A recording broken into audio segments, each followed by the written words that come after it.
Hi hello नमस्कार. आज आपण बघणार आहोत झणझणीत कटाची मिसळ. चला तर मग बघूया आपण कटाची मिसळ कशी बनवायची. वाटण्यासाठी लागणारं साहित्य बघूया आपण.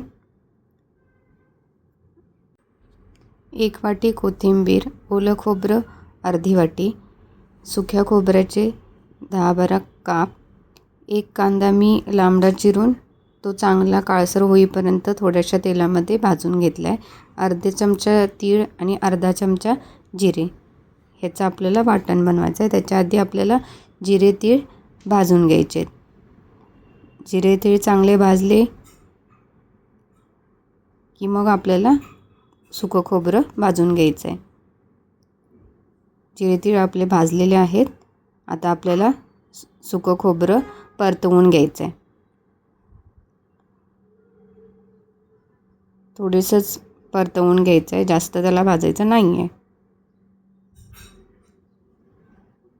इथे मी उकळायला पाणी ठेवलं होतं, त्याच्यामध्ये हळद टाकली आहे आणि चवीसाठी मीठ टाकलं आहे. याच्यामध्ये आपल्याला मोड आलेली मटकी घालून शिजवून घ्यायची आहे. मटकी मी अर्धी वाटी मटकी घेतली होती आणि त्याचे मग मोड आणलेत. हे आपण आता शिजायला ठेवायचं आहे. इकडे तोपर्यंत आपण बटाट्याला फोडणी टाकून घेऊया. थोडंसं तेल घातलं आहे मी, त्याच्यामध्ये मोहरी,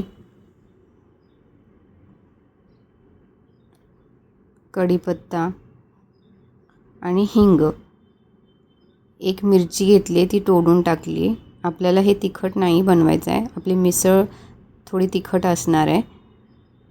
थोडीशी हळद आणि 2 उकडलेले बटाटे मॅश करून घेतलेले आहेत. चवीसाठी मीठ घालायचं आहे आणि हे आपल्याला परतून घ्यायचं आहे.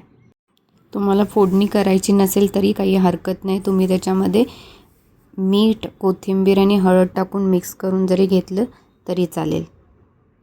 कोथिंबीर घालते आहे मी इथे. इथे आता मटकी माझी शिजलेली आहे, तुम्ही बघू शकता कशी. ओव्हर कुक करायची नाही, जास्त शिजू द्यायची नाही, ही अशीच शिजवायची. मटकी आता आपली तयार आहे. ते मी आता साईडच्या गॅसवर ठेवते आणि मिसळला फोडणी टाकते. इथे मी 4 चमचे तेल घेतलं आहे आणि मोहरी घातली आहे फोडणीला. मोहरी तडतडली की कढीपत्ता घातला आहे आणि त्याच्यामध्ये मी 1 कांदा घातला आहे बारीक चिरून. तो आपल्याला बारीक गॅसवर चांगला भाजून घ्यायचा आहे.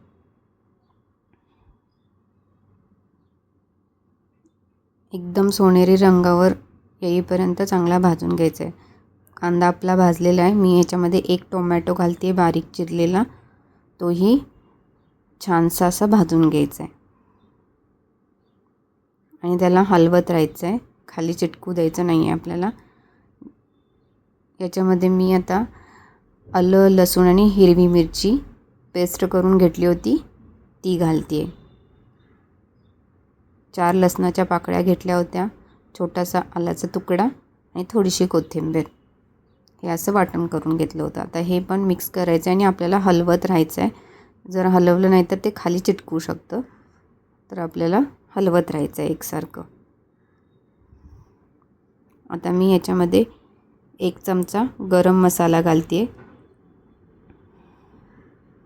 थोडीशी हळद चिमूटभर.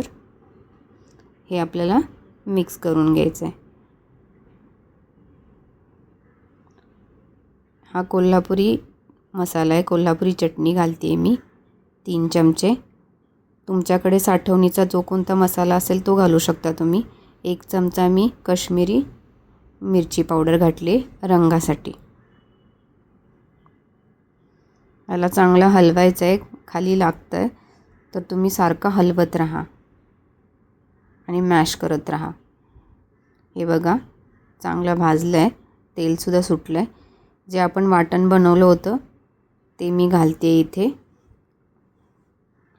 याच्यातलंच मी 1 चमचा वाटण शिल्लक ठेवलं आहे, ते आपल्याला कटासाठी वापरायचं आहे.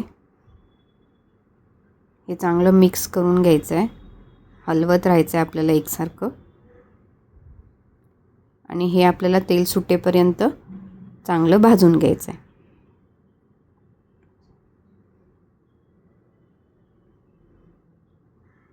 मी एकसारखं हलवते खाली लागायला नको म्हणून. बघू शकता याला आपल्याला साईडने हळूहळू तेल सुटतं आहे. चांगला मसालासुद्धा आपला चांगला भाजलेला आहे. जितकं चांगलं भाजाल तितकं छान कट येईल. आता जी आपण मटकी ठेवली होती शिजायला ती मी ह्यात घालते पाण्यासकट आणि मटकीसुद्धा याच्यामध्ये घालते. एक्स्ट्राचं जर पाणी लागत असेल तर तुम्ही गरम केलेलंच पाणी घाला, थंड पाणी घालू नका. थंड पाणी घातलं तर त्याची चव कमी होईल आणि गरम पाणी घातलं तर त्याची चवसुद्धा वाढेल आणि गरम पाण्यामुळे कटसुद्धा चांगला येतो. मी याच्यामध्ये गरम पाणी घातलं आहे. मला याच्यामध्ये गरम पाण्याची गरज होती. बघू शकता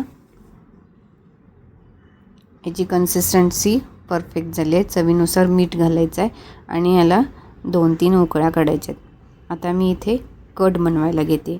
1 चमचा आपण वाटण शिल्लक ठेवलं होतं ते याच्यामध्ये घालायचं आहे आणि चांगलं मिक्स करून घ्यायचं आहे तेलामध्ये. 2 चमचे तेल घातलं आहे मी याच्यामध्ये.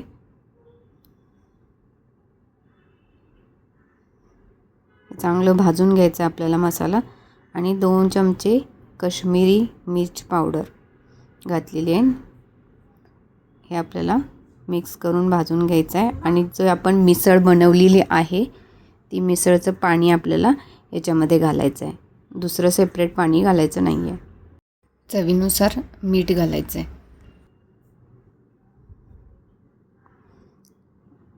जितकं आपल्याला कट हवा आहे तितकं तुम्ही मिसळमधलं पाणी याच्यामध्ये घाला.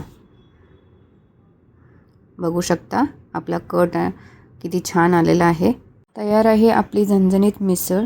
आवडली तर लाईक, शेअर आणि सबस्क्राईब करा.